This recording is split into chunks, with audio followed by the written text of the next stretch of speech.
वाहिगुरु जी, शुकराना गुरु जी, वाहिगुरु जी का खालसा, वाहिगुरु जी की फतेह। संगत जी, श्री गुरु नानक देव जी की साखी, जन्म साखी गुरु जी के सामने बैठकर सुना रही हूँ और गुरु जी आप उसे संगत तक पहुँचाने की कृपा कर रहे हैं। मैं आपकी सदा शुक्रगुजार रहूँगी। वाहिगुरु जी का खालसा, वाहिगुरु जी की फतेह। ओम नमो शिवाय, शिव जी सदा सहाय। ओम नमो शिवाय, गुरु जी सदा सहाय।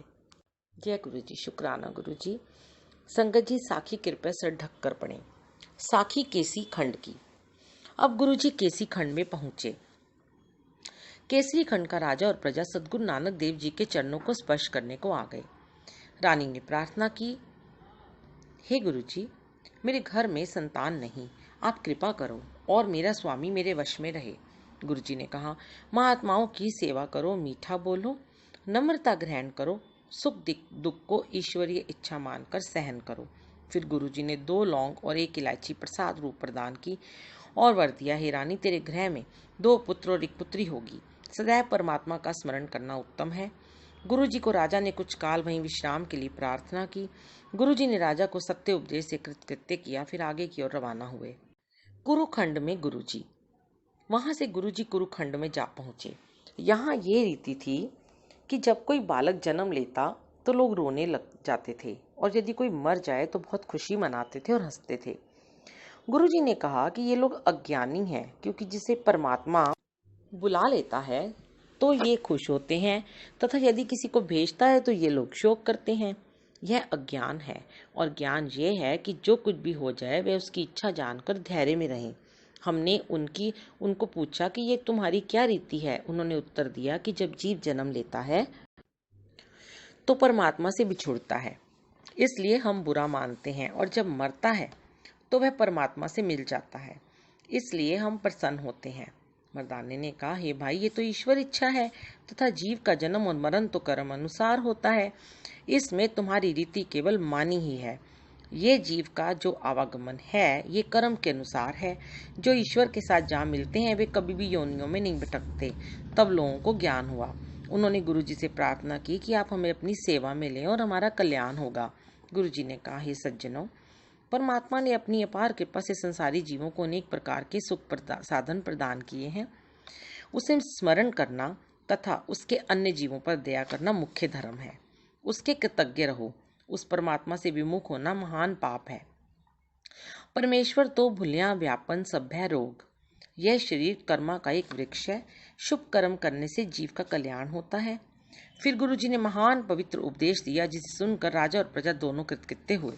फिर गुरुजी आगे चले। मर्दाने ने कहा, गुरुजी, कलयुग के जीवों की आयु 100 वर्ष होती है। 40 वर्ष की आयु के पश्चात मनुष्य पुरुष वृद्ध हो जाता है। हम लोगों की आयु हजारों वर्षों की है, इसमें क्या रहस्य है? उन्होंने कहा, हम सदैव सत्य बोलते हैं, प्राणों का संयम करते हैं, तभी कलयुग का प्रभाव हम पर लागू नहीं होता। हम लोग सदैव सत्संग करते हैं। गुरुजी ने कहा, मित्रों, सत्य नाम का जप करना परम कल्याण कारक है। इससे तुम्हारे सभी कार्य संपन्न होंगे और परलोक भी सुधरेगा। धर्म की आयु से निर्वाह करना तथा बांट कर खाना, परम जो व्यापारादिक में लाभ हो उसका 10 अंश दान में लगाना, कड़ा प्रसाद बांटना, ये उत्तम काम है। इनसे लोक परलोक सुधरेगा। सबसे उत्तम ईश्वर की अनन्य भक्ति विद्वानों ने मानी है। ये उपदेश देकर गुरुजी आगे चले।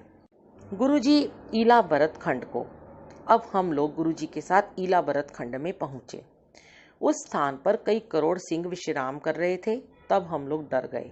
गुरुजी ने कहा, मर्दाना, तू रबाब बजा और कीर्तन की ध्वनि कर। ये सभी शेर तुम्हारे चरणों पर नमस्कार करेंगे। तब मर्दाने ने रबाब बजाई तो तमाम शेर आ गए। गुरुजी ने उनसे पूछा, भाई आप कौन हो? उन्होंने कहा, हम तमाम योनि के पापी हैं। आपके दर्शन से मन को शांति होती है।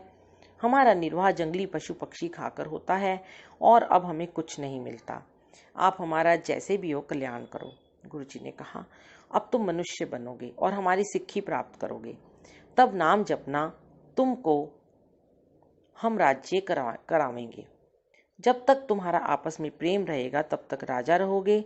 जहां तुम्हारा परस्पर मनमुटाव होगा तब राज्य जाता रहेगा। फिर तुम आपस में लड़ मर कर नरकों में जाओगे। इसके पश्चात गुरुजी नगर की ओर चले। अन्य खंडों की यात्रा की साखी। गुरुजी को देखकर उस नगर के नर नारी दर्शनों को आए और विस्मित होकर पूछने लगे, आप उन सिंहों से कैसे बचे हो? मैंने बाले ने कहा, हे मित्रों, गुरुजी ने उस जंगली खूंखार शेरों को अपना लिया है। 200 वर्ष तक सभी उत्तम गति को प्राप्त होंगे।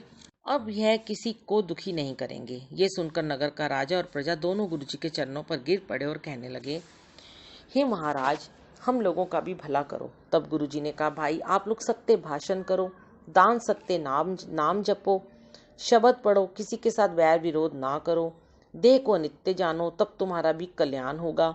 इस उपदेश को सुनकर सभी ने गुरु चरणों का जलपान किया। वहां से गुरुजी भद्रा खंड को गए, बाद में हिरण खंड में पधारे, फिर केत खंड की यात्रा की, फिर गुरुजी हर वर्ष खंड को चल पड़े। फिर कुसुम द्वीप को गए, फिर पुष्पक द्वीप को गए। इन तमाम स्थानों पर अनेकों नर नारियों को परम पवित्र उपदेश देकर उनका कल्याण करके गुरुजी महाराज राम सरोवर में जा पहुंचे। साखी राम सरोवर की। फिर गुरुजी महाराज राम सरोवर में गए। क्या देखा कि समुद्र अपनी महान लहरें ले रहा है। मर्दानी ने कहा, हे महाराज, ये खंडरात क्या है और इस स्थान का नाम क्या है? गुरुजी ने कहा, यह रामेश्वर स्थान है। यहाँ त्रेता में राजा रामचंद्र ने पुल बांधा था। यहाँ भी एक साधु निवास करता है, उसका दर्शन करो। वहाँ एक ठाकुर मंदिर है। गुरुजी उस मंदिर के आगे जा बैठे। साधु को पता चला कि बाहर 3 अतिथि बैठे हैं। तब हरिदास साधु अपने साथ कुछ साधु लेकर आया। उस समय गुरुजी फलाहार कर रहे थे। उस साधु ने कहा, ये स्थान श्री राम तीर्थ है। आपने चौका लगाए बगैर फलाहार कैसे कर लिया? इसलिए मैं पूछता हूँ कि बगैर दर्शनों के तुमने ये क्यों किया? इसलिए मैं आपका परिचय चाहता हूँ। गुरुजी ने कहा, हम निरंकार के हैं। उस निरंकार ने हमारे बंधन काट दिए हैं। उसने कहा, आपने निरंकार देखा है? तब गुरुजी ने कहा, क्या आपने निरंकार का दीदार किया है? हे संत जी, हमारे गुरुजी निरंकार हैं। ये कहकर आगे लिखा शब्द उन्होंने उच्चारण किया। गुरुजी ने कहा, हमने राम नाम की शरण ली है, उसी ने हमारे सभी बंधन काटे हैं। तब साधु हरिदास ने गुरुजी के चरणों पर नमस्कार किया और कहा, तुम पर परमात्मा की पूर्ण कृपा है। यहीं विश्राम करो, जिससे हमारा भी कल्याण हो। तब गुरुजी रामेश्वर ठाकुर मंदिर में जाकर खड़े हो गए। उसने कहा, हम तो एक राम नाम ही जानते हैं। आप कोई ऐसा नाम बताएं जिससे हम लोग मुक्त हो सकें। तब गुरुजी ने सहस्त्रनामा उच्चारण किया। राग मारू महल्ला पहला पौड़ी। अभ्युत परमेश्वर नामा, दीन दयाल दामोदर रामा, आज जुगा जुगो जुग सोई, अविनाशी अलग विधाता है। जिस समय गुरुजी ने सहंसर नाम सुनाया, तब साधु अपने साथियों के सहित गुरुजी के चरणों में आ गिरा और प्रार्थना करने लगा कि आप कुछ दिन यहाँ निवास करें। गुरुजी 15 दिन वहीं रहे, फिर आगे चले। यात्रा की साखी। गुरुजी किसी नगर में तो जाते नहीं थे। कभी नदी, कभी दरिया, कभी पर्वत लांघते जाने लगे। जब मर्दाने को भूख सताती तब वह मौन रहता था। एक दिन मर्दाने को भूखा देखकर गुरुजी ने कहा, हे मर्दाने, इस बस्ती में जाओ, वहाँ ऊपर छतरी से मेल होगा, वे सबको भोजन खिलाते होंगे। तुझे जो देखेगा वे तेरे कदमों में आएगा और 36 प्रकार के भोजन तेरे आगे धरेगा। जात पात नहीं पूछेंगे। प्रत्येक पुरुष तुम्हारी स्तुति करेंगे और सर्वस्व अर्पण करेंगे और कहेंगे कि हमारे अहोभाग्य हैं जो आपके दर्शन हुए हैं। गुरुजी ने मर्दाने को प्रसन्न होकर रवाना किया। जब मर्दाना नगर में आया तो जैसे गुरुजी ने कहा था वैसे ही हुआ। तमाम लोग मर्दाने के निकट आकर स्तुति करने लगे। वहां से मर्दाना भोजन और वस्त्र बहुत से ले आया। गुरुजी बहुत हंसकर कहने लगे, हे मर्दाना, ये क्या कुछ ले आए हो? मर्दाने ने कहा, यह भोजन वस्त्र आदि जो कुछ भी है आपके सम्मुख रख दिया है, अब जैसे आपकी आज्ञा। गुरुजी ने कहा, ये तो हमारे किसी काम की वस्तु नहीं है। मर्दाने ने कहा, अब क्या करूं? गुरुजी ने कहा, इसे फेंक दो। तब मर्दाने ने सब चीजें बाहर फेंक दी। मर्दाने ने कहा, हे महाराज, जो भगत लोग आपके दास को कुछ दें तो आपकी सेवा में प्रेम से अर्पण करें। उनमें से आपको भी कुछ प्राप्त होता है अथवा नहीं, ये मेरी शंका है। आप इसे दूर करो, क्योंकि आप तो कुछ लेते नहीं, फिर आप किस प्रकार से तृप्त रहते हो? गुरुजी ने कहा, हे मर्दाना, तू रबाब बजा। मर्दाना रबाब बजाने लगा। तब गुरुजी ने राग गौड़ी गुवारेरी में शब्द उच्चारण किया। शब्द, माता प्रीत करे पुत खाए, मीने प्रीत भई जल नाए, सदगुर प्रीत गुरसिख मुख पाए, ते हर जन हर मेलो हम प्यारे, जिन मिलया दुख जाए हमारे, रहाओ ज्यो मिल बछरे, गौ प्रीत लगावे, कामन प्रीत जा प्रिय घर आवे, हरजन प्रीत जा हर रस गावे, सारंग प्रीत बसै जलधारा, नरपत प्रीत माया देख पसारा, हरजन प्रीत जपै निरंकारा, नर प्राणी प्रीत माया धन खाटे, गुर सिख प्रीत गुर मिलै गलाटे, जन नानक प्रीत सात पग चाटै। ये सुनकर मर्दाने ने कहा, हे महाराज आप सत्य कहते हो। फिर गुरुजी आगे चले। साखी ठगों के साथ। श्री गुरु नानक देव जी महाराज वहां से चलते चलते ठगों के देश में जा पहुंचे।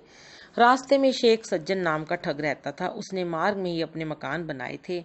एक ठाकुर मंदिर और मस्जिद भी बनवाई थी। यदि कोई हिंदू आ जाए तो वह ठाकुर मंदिर देता था और यदि कोई मुसलमान आ जाए तो उसे रहने को मस्जिद देता था। जब रात्रि का समय हो तो मुसाफिर को फांसी दे देता था और उसकी लाश किसी कुएं में डाल आता था। जब दिन चढ़ जाए तो वह अपना स्वरूप पूर्ण निमाजियों जैसा बनाकर अल्लाह अल्लाह करने लग जाता था। हम बाला लोग गुरुजी के साथ देशारंटन करते करते वहां चले गए। उसने हम लोगों का बहुत सम्मान किया और अपने संगी डाकुओं को कहा, मालूम होता है कि इनके पास बहुत सा धन है जो इन्होंने छुपा रखा है, तभी इनके मुख पर नूर है, क्योंकि दौलत की चमक मुख पर स्वयं आ जाती है। जब रात हुई तो उसने गुरुजी से कहा, भीतर चलो और विश्राम करो। गुरुजी ने उससे कहा, हे मित्र तुम्हारा नाम क्या है? उसने कहा, मेरा नाम सज्जन है। गुरुजी ने कहा, एक ही खिदमत करनी अच्छी होती है, हम तो एक परमात्मा की सेवा करने वाले हैं। अब हम खुदा की बंदगी का शब्द कहकर पीछे सोने का प्रबंध करेंगे। गुरु जी ने मर्दाने को कहा, रबाब बजाओ। गुरु जी ने राग सूही में शब्द उच्चारण किया। इस शब्द को सुनकर उस ठग का तो कायाकल्प हो गया। वह भागकर आया और गुरु जी के चरणों से लिपट गया और कहने लगा, हे महाराज मुझे वे बातें बताने की कृपा करो जिससे गुनाह दूर हो जाए। गुरु जी ने कहा, जो तुमने नर हत्याएं की हैं, यदि तू हमारे सम्मुख सत्य सत्य कह दे तो तब कुछ तुम्हारे कल्याण का मार्ग निकालेंगे। उसने कहा, महाराज मैंने बहुत सी हत्याएं की हैं। गुरु जी ने कहा, उनकी जो वस्तु तुमने छीनी है वे सारी हमारे सामने लाओ। शेख सज्जन ने गुरु आज्ञा मानकर सारी डकैती का सामान गुरु जी के आगे लाकर रख दिया। गुरु जी ने फरमाया, ये सारी संपदा खुदा के नाम पर लुटा दो। उसने सारी वस्तु लुटा दी। गुरु जी के पवित्र उपदेश ने उस ठग का भी कल्याण कर दिया। साखी पानीपत करनाल की। सदगुरु श्री नानक देव जी अनेकों स्थानों में सत्य नाम का प्रचार करते करते और अनेक जिज्ञासुओं को भव सागर से पार करते करते पानीपत में आ गए। उस जगह शेख शरफ था। उसका चेला शेख टटीरी था। वह अपने पीर के लिए जल लेने जा रहा था। उसने श्री गुरु जी के पवित्र दर्शन किए। उसने आकर कहा, सलाम ओ दरवेश। गुरु जी ने कहा, उस अलेख को सलाम हो। उसने हैरान होकर सोचा कि आज तक सलाम किसी ने भी वापस नहीं किया। अब इनकी खबर अपने पीर को करूंगा। उसने अपने पीर शेख शरफ को सारी वार्ता सुनाई। पीर ने कहा, बेटा मैं उसका दर्शन करना चाहता हूँ जिसने अलेख को सलाम कहा है। टटीरी अपने पीर को लेकर गुरु जी के निकट आया। तब शेख शरफ ने गुरु जी को संबोधित किया। प्रश्न उत्तर पीर और गुरु जी। पीर, कुजा आमद। गुरु जी, ईजा आवद। पीर, असमान मनी। गुरु जी, सुमान भदो। फिर पीर ने गुरु जी को बाणी की पुरसीत पूछा। अगर तुरा सवाल में तुरसम अहिले जवाब बगो, दरवेश कुल्हा सुमाच मजहब अस्त। गुरु जी ने उत्तर दिया, मनुआ मूंडे ता मूंड मुंडावे, बिन मन मूंडे जुगत न पावे। मूंड काट गुर आगे तरै, मन मत्या गुर की मत तरै। मूंड मुंडाए होए सबको रेना, सो वैरागी परखे बैना। मूंड मुंडाए की एगत पाई, कोई विरला गुरमुख मूंड मुंडाई। स्वाद सैने ममता सब तजियां, एह जुगत नानक कुल्हा पहरियम।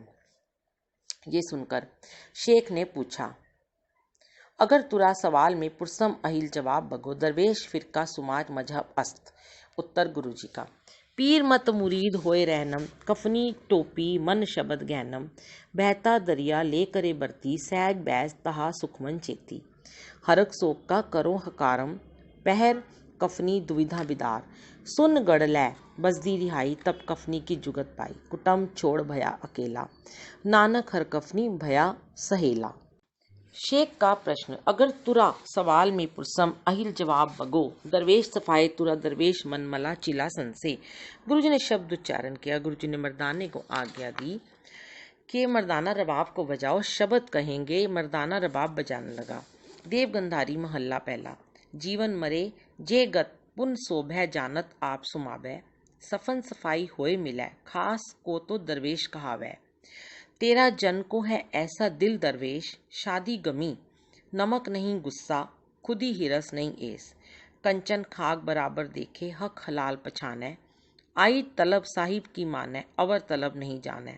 जोगी जंगम सिद्ध कहावे, लोहू बिंद जमावै, पांचों इंद्री दृढ़ कर राखै, तो दरवेश कहावै। गगन मंडल में आसन बैठा, अनहद शब्द बजावै, कहो नानक सात की महिमा, वेद पुराण ना पावै। गुरु जी के इस महावाक्य को सुनकर शेख शर्फ धन्य कर गुरु जी के चरणों में गिर पड़ा और कहने लगा कि हमारे अहोभाग्य जो आप जैसे पहुंचे हुए संतों का दीदार हुआ है। ये कहकर उसने 7 प्रदक्षिणा लेकर प्रणाम किया। फिर हम लोग यहाँ से दिल्ली की ओर रवाना हो गए। साखी दिल्ली पति की। जब सदगुरु नानक देव हमें साथ लेकर दिल्ली में आए तब दिल्ली नरेश ब्रह्मा बेग था। हम लोग एक महावत के पास जाकर बैठ गए। उस महावत ने गुरु जी की और हमारी बहुत सी सेवा की। इस महावत का एक हाथी मर गया था। महावत का सारा परिवार उसके दुख से दुखी हो रहा था और रो रहा था। गुरु जी ने उसे रोने का कारण पूछा। उत्तर मिला कि हाथी मर गया है। गुरु जी ने कहा, मरने वाला हाथी किसका था? उन्होंने कहा, वे राजा का ही था, वे राजा जी का था। गुरु जी ने कहा, यदि हाथी पातशाह का है तो तुम क्यों रो रहे हो? महावत ने कहा, इसके रोजी से हमारा परिवार चल रहा था। गुरु जी के हृदय में दया का संचार उमड़ आया। कहने लगे, तत् नाम श्री वाहिगुरु, ये शब्द पढ़कर हाथी जो मरा हुआ है उसके मुख पर हाथ फेरो। बस हाथ फेरने की देर थी, हाथी जीवित हो गया। उनको अत्यंत प्रसन्नता हुई। हाथी जीवित करने का समाचार बादशाह तक पहुंचा। तब बादशाह गुरु जी के पास आया। उसने कहा, हे महाराज, यह हाथी आपने जीवित किया है। गुरु जी ने कहा, हे बादशाह, मारने और जिवाने वाला तो आप खुदा है। दुआएं फकीरा और रहीमे खुदा। इतना कहकर बाबा जी ने आगे लिखा शब्द उच्चारण किया।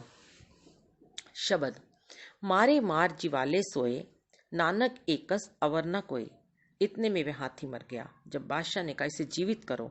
महाराज ने कहा, हे राजन, जिस समय लोहा अग्नि में लाल हो जाता है तब उस पर किंचित हाथ नहीं लगाया जाता, और जब लोहा ठंडा हो तो समझ दिन हाथ पर रखो तो कोई आपत्ति नहीं।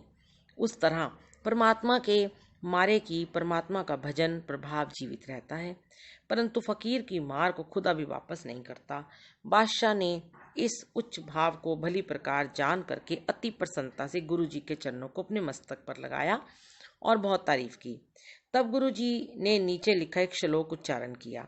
श्लोक, नानक पुख खुदाए दी, विया बे परवाही, असाम तलब दीदार दी, विया तलब ना काही। फिर बादशाह ने गुरु जी को नमस्कार किया और अपने घर को गया। इधर गुरु जी भी पर्यटन को चले। यहाँ प्रथम उदासी उत्तरखंड की समाप्ति होती है। जय गुरु जी। वाहिगुरु जी का खालसा, वाहिगुरु जी की फतेह। शुक्राना गुरु जी। जय गुरु जी, शुक्राना गुरु जी। वाहिगुरु जी का खालसा, वाहिगुरु जी की फतेह। संगत जी।